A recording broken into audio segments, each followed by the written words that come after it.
Alhamdulillah, wassalatu wassalamu ala rasulillah, amma ba'd. Assalamu alaikum wa rahmatullahi wa barakatuhu.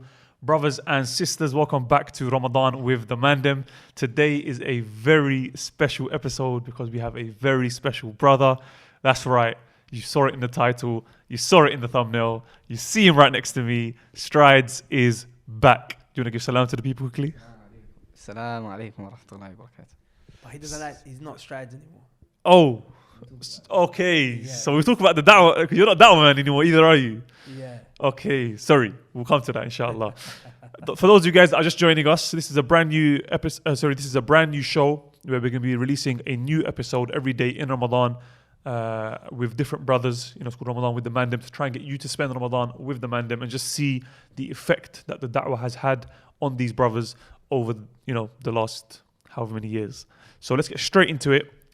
First question for you, what would you prefer to be called? Mr. Rashid. الحمد لله رب العالمين له الحمد الحسن والثناء الجميل وأشهد أن لا إله إلا الله يقول الحق وهو يهدي السبيل وأشهد أن سيدنا ونبينا محمد صلى الله عليه وعلى آله وأصحابه والتابعين لهم بإحسان إلى يوم الدين أما بعد. جزاك الله خيرا for having me. It's an honor to be here. I wouldn't say that the show is special because I'm here. The show is special because we're all here, inshallah ta'ala. Yes, mahboob, inshallah ta'ala. That's what I'd prefer to be called. You know, after a while you grow out of nicknames and stuff like that. So, inshallah, I've been meaning to change it as well. Inshallah, I'm going to change it. But mahboob, inshallah, you know. Barakallah feek. And you're right, you know, growing out nicknames, because I think he's done his, and I grew up mine a long time ago. Do you remember what mine used to be? Aki Abu Bakr. No, before that. Abu Jeff. Abu Jeff. Oh, yeah. I don't know if people remember that one. You remember that, right? Those videos, subhanAllah, I did tawbah for those videos. But listen, what was the first time you were ever exposed to the da'wah, to Nasiyah sessions, to Imran, to Dawah man, whatever it might be? What do you remember being your first ever exposure? And then what was the first time where it was real in person you met? I actually think I was exposed to him before he was exposed to me. Yeah. Really? Yeah. I messaged him. He messaged me. So do you want to mention? Yeah, let me tell you. You were exposed to him? Yeah. So Striidez, sorry, Mahboob. It's funny because even my mum calls you Striidez. No. She's like, how's Striidez? Mahboob, alhamdulillah wassalatu wassalamu ala rasulillah amma ba'd. He used to do comedy videos, No. right? They were actually really funny. It was that humor which was like, it was not rude, it was not vulgar. So I actually found myself watching some of his videos. He was like, you know, doing different accents and whatnot. So I said to myself, this seems like a young brother. This seems khair in him, because he was also posting some Islamic stuff as well. So you could definitely see there was like khair. And one thing that I used to do a lot back then, and I do it a lot less now, maybe I should do it more. If I used to see these brothers that are like looking like they're going to be like influencers, you know, when they got that 5,000 followers on Instagram, that was a big thing. And you can kind of tell this guy's got the potential to kind of get big if he keeps going. Yeah. So if he keeps going, it could be a lot of fitna for him. Does that make sense? So I used to always try and get in. So a lot of people now, you know, Nasheed artists, whatnot, this, that, maybe even people in the da'wah, some of them actually got to them like that earlier. I would just send them a message. Assalamu alaikum, how you doing, akhi? You know, I see what you're doing. I didn't even say anything wrong about the jokes, right? I just said, why don't you pass through one day? No. Basically, I remember exactly what you said as well. You commented on a video and you said, when's the next video? When's the next video? Said, yeah. Yeah. So it's not like one where it's like, just engage with the brother. Yeah. And then, so that was the first time that we met. And then after that, we met in person. Yeah. So actually, even before then, I think it was in Ramadan. So it was in Ramadan. And I remember I was like, alhamdulillah, I was starting to move away from trying to do the comedy thing and trying to become a bit more practicing. And in that Ramadan specifically, something happened to me and I cut off a lot of my friends. I think only I had one Muslim friend, and I still have that friend today, mashallah. Hesh, yeah. And then, I remember the day before actually Imran commented, I made dua to Allah and I said to Allah, please bring me someone into my life that will help me change. Wallahi, I woke up. One of my friends, he actually messaged me. Hesh, he messaged me and he goes to me, I think it was Hesh or someone messaged me and they said to me, Darman commented on your post. So I knew of Imran like beforehand. So I was thinking, bro, like, this is not the type of things that Imran would comment on. Let me go see what he's saying. So I went on my Instagram, I saw the comment. Then I remember I messaged him. I was like, oh, you know, like, I told him everything we're saying now. And then we spoke on WhatsApp, sir. But you know, we used to have like 15-minute voice notes. Wallahi, it's not a joke. We used to voice note each other for 15 minutes. Now I'm thinking, why don't we just call each other? But it was some long voice notes. And then, yeah, that's when we met up that day. We done a little video. That video is still online, by the way. Yeah, it is. It's the one where I'm wearing the t-shirt, the shirt with the bicycle on there. Play a clip of that maybe, just so people can see how far back we're talking. Assalamu alaikum wa rahmatullahi wa barakatuh. Yo guys, we lot saying. Obviously, we've got a nice video for you lot today. Q&A with Darman, as you lot can already see. Yeah, it was quite a long time ago. And that same day, actually, Dean came along. Yeah. And then we went to a class with Ustad Abdurrahman. And I remember he was teaching tafsir. Surah Al-Hujurat. It wasn't Hujurat, he's going through the tafsir of the rulers. The ayat pertaining to the rulers. Okay, yes. Yeah, so in Surah Ma'idah, I think. Yes. So that's the first time. Actually, there I met everyone except Sa'ad, I believe. met Guled, you met Guled, Abu Bakr. Abu Bakr was there, sir? Yeah, you were there. Yeah, I met everyone there. And that's when I met Ustad as well. MashaAllah. And the things just picked up from there. You know, obviously, then you started, you know, obviously when you're making content, you're putting stuff online and whatnot and so on and so forth. When you make a religious transformation, it was going to kind of show, right? So he started coming to classes and we are also, it's funny because Mahbub joined at a time, because obviously with Ustad Abdurrahman, we were all transitioning from basically understanding what Salafi is, right? So he joined at that time. So I'm at war with the Ikhwanis and then he's there and he kind of got brought in as well. And me and him I remember me and him, it's like everyone hated us. Do you remember that time? There was a time when me and him were like, the people were just after us. Does that make sense? But it's just funny because now I'm actually sitting here talking to you and you got a masjid where you do your da'wah, right? Yeah, alhamdulillah. And we got a masjid where we do our da'wah. It's funny because there was a time when they locked all the masjids off from us. Yeah. Do you remember? They would not invite us to events. They would shut us. They would say, you're not allowed, you're not welcome. They literally gatekeeped everything. And I remember one statement they used to always say is this da'wah that you're giving, it's not going to get you anywhere. They go, watch. Because you're dividing the people, you're doing this, you're doing that. Because you guys, you're just going to fizzle out and just... And they used to say, you're going to grow out of it.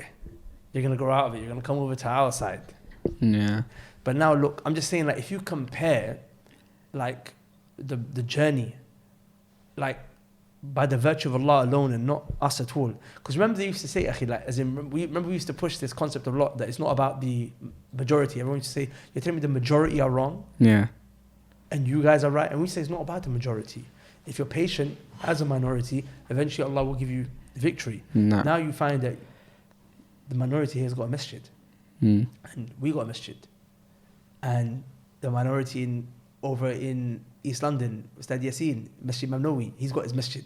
Does that make sense? Al-Bataybiyah, Masjid Al-Furqan, he's got Masjid Al-Furqan. I was in the same people that were criticized. They're in the same place, so... Yeah.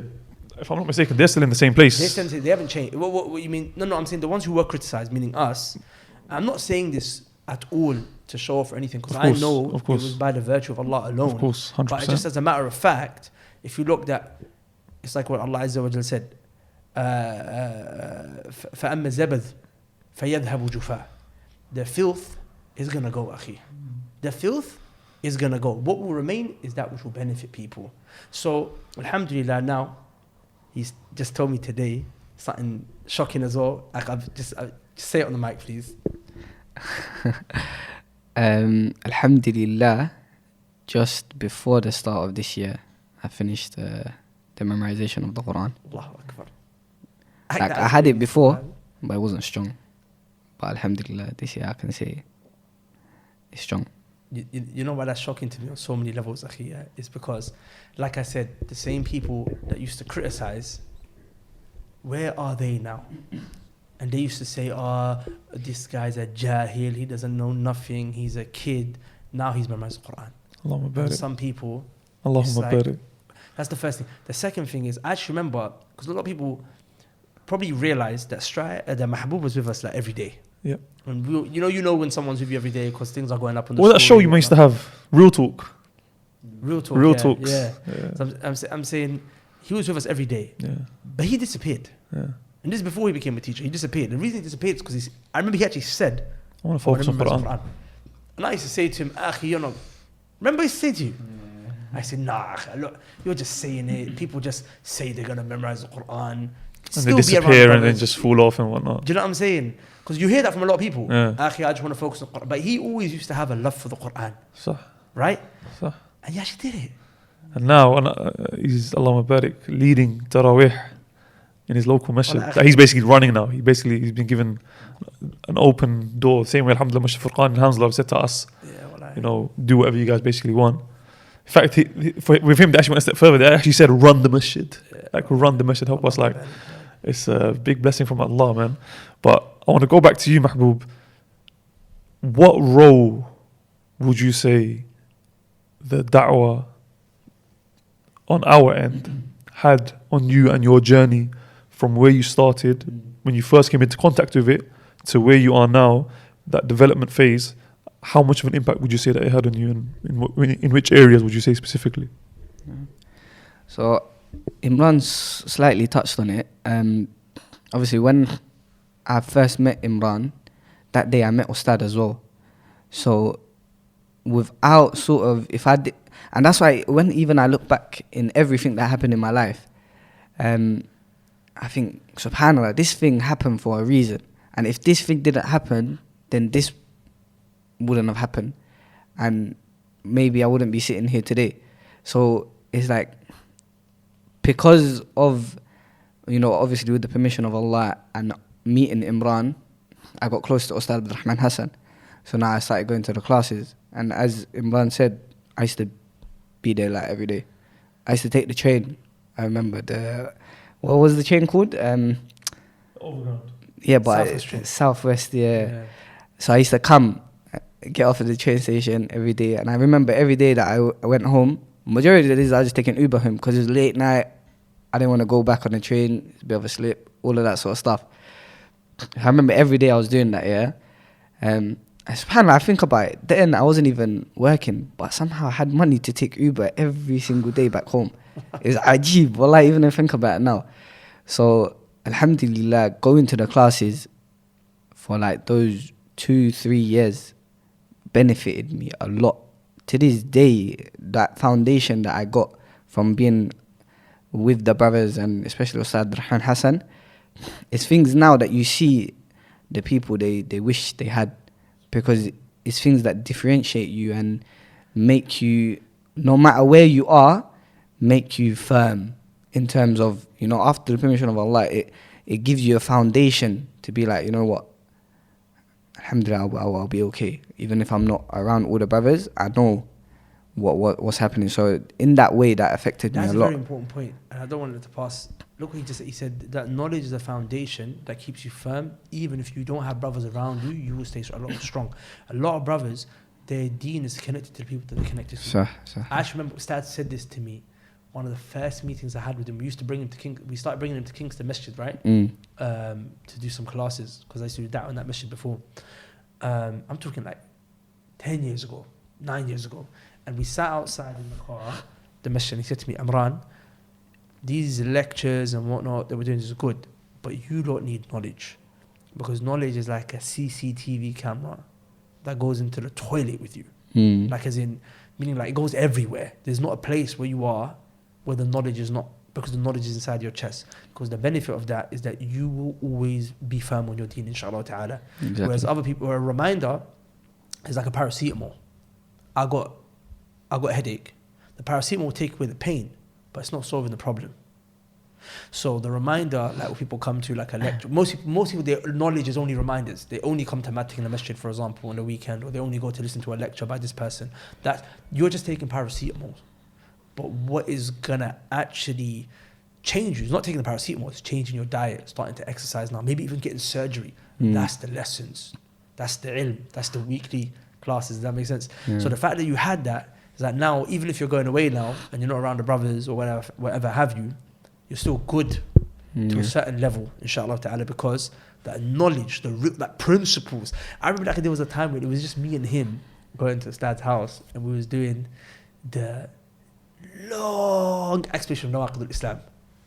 The one where Ustad took like 20 lessons to finish. Remember when we went through the issues of Iman and al-Wala wal-Bara, and I still got them recordings as well. yeah. It would just be that class from beginning to end. It was just me and him that finished it with Ustad. So yeah, wallahi, man. Yeah, I remember even sometimes, and I think this is something that I don't even think both of you know. Like when I used to go to the classes, obviously Ustad Rahman used to live next to me. I used to go back with Ustad sometimes. Right, the benefits I picked up from Ustad when on the drive are things that made me very, very, grounded.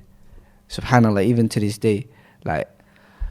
Yeah, some of the things, even now, like, alhamdulillah, I got married a few years back.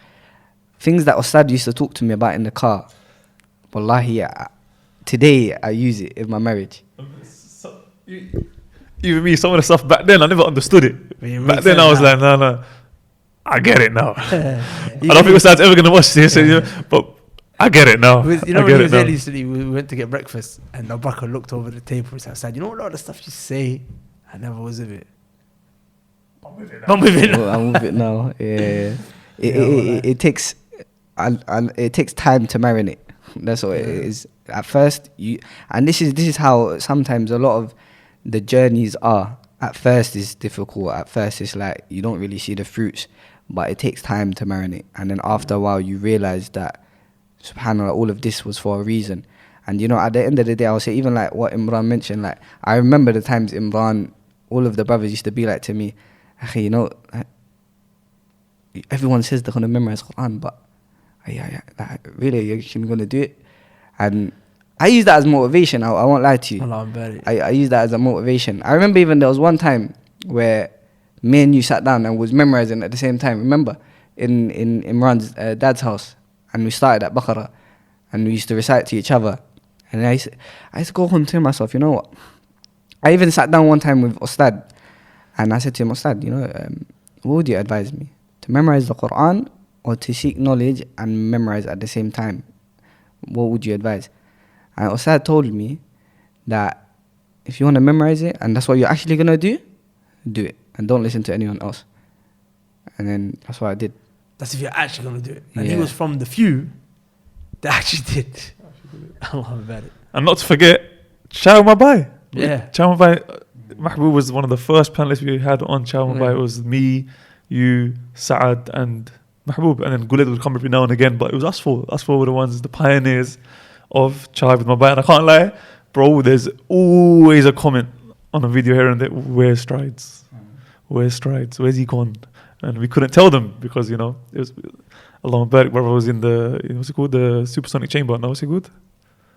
From hyperbolic time chamber, just leveling up, and us, man. Yeah, I don't watch no. Of course, this is 1990s cartoon, bro. Yeah, like, it's just a term that. Yeah. But listen, we need to wrap it up. Just quickly though, it's just so funny. Well, I'll be honest with you. Sorry, I'm so happy that you memorized the Qur'an. I actually remember, one of the early episodes we did on Chama Bay. You may not even realize this. You may not even know, because sometimes people drop comments. Sometimes I delete them before people see them. But there was that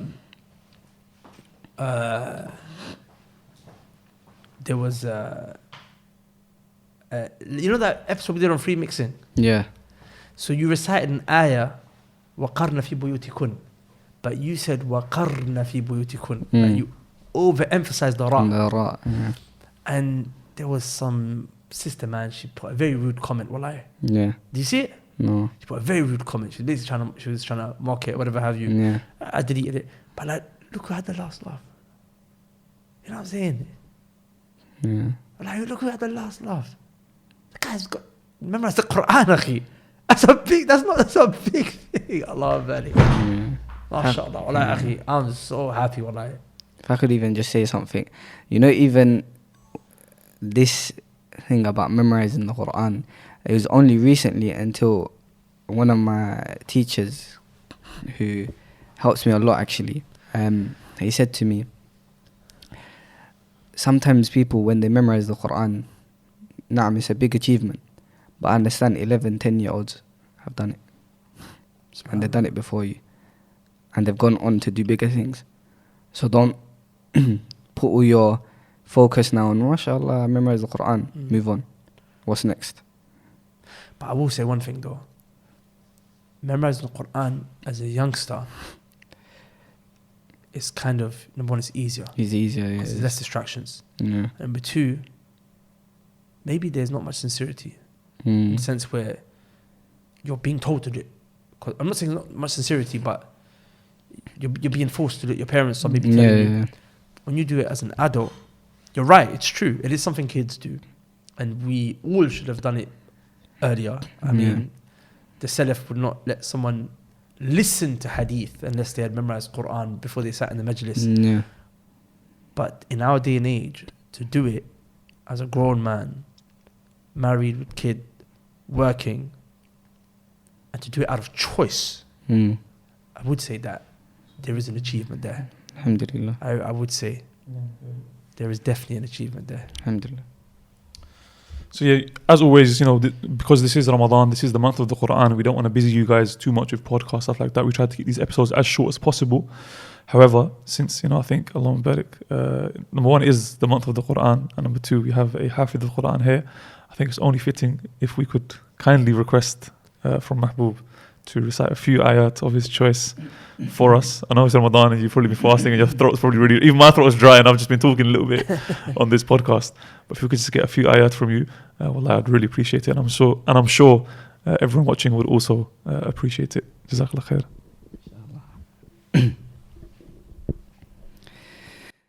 أعوذ بالله من الشيطان الرجيم. بسم الله الرحمن الرحيم. ألف لام ميم صاد.